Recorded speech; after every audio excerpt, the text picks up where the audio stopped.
ശരത് ലാലിൻ്റെയും കൃപേഷിൻ്റെയും സ്മൃതി മണ്ഡപത്തിലാണ് നമ്മളിപ്പോൾ ഉള്ളത്. ഇന്ന് രാവിലെ വിധി വന്നതിന് ശേഷം ഇവിടെ ഒരുപാട് യൂത്ത് കോൺഗ്രസിൻ്റെ പ്രവർത്തകരും അതുപോലെ തന്നെ ഇരുവരുടെയും അമ്മമാരും എല്ലാം ഇവിടെ ഉണ്ടായിരുന്നു.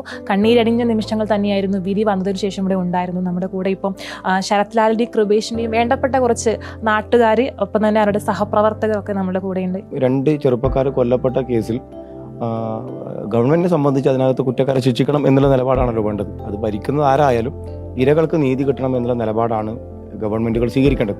പക്ഷെ അതിന് വിരുദ്ധമായ ഒരു നിലപാടാണ് ഇവിടെ ഗവൺമെന്റ് സ്വീകരിച്ചത്.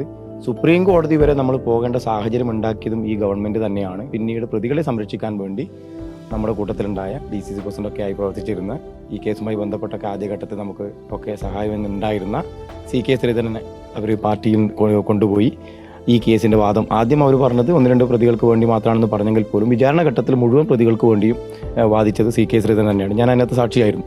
അപ്പോൾ ഞങ്ങളെ ഉൾപ്പെടെ ഒക്കെ ചോദ്യം ചെയ്തതും പിന്നെ വാദം നടത്തിയതൊക്കെ CK ശ്രീധരനാണ്. അപ്പോൾ CK ശ്രീധരൻ്റെ ഈ മാറ്റത്തിൽ അത് CPM നടത്തിയ ഏറ്റവും വലിയ ഒരു നാടകമാണ്, അല്ലെങ്കിൽ ഒരു ഡീലാണ്. അപ്പോൾ അതുപോലും പരാജയപ്പെടുന്ന, CK ശ്രീധരൻ പരാജയപ്പെടുന്ന, ഏറ്റവും നാണം കെട്ട് പരാജയപ്പെടുന്ന ഒരു കേസായി ഇത് മാറിയിട്ടുണ്ട്. ഇപ്പോൾ നമ്മളെ സംബന്ധിച്ചോളം നമ്മളിപ്പം ഇത് വിധിയിൽ പൂർണ്ണമായി സംതൃപ്തരാണെന്ന് പറയാൻ വേണ്ടി പറ്റില്ല. കാരണം ഇപ്പോഴും ഒരു 10ഓളം പേരെ കുറ്റവിമുക്തരായിട്ട് അതിൽ പറയുന്നുണ്ട്.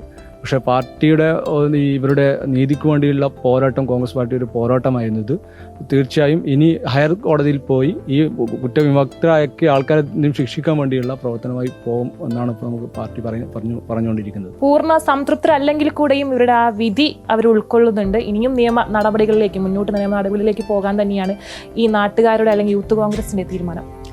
വീഡിയോ ജേർണലിസ്റ്റ് രഞ്ജിത്ത് മണിപ്പടിക്കൊപ്പം reporter Archana Raveendran, in reporter Kasaragod.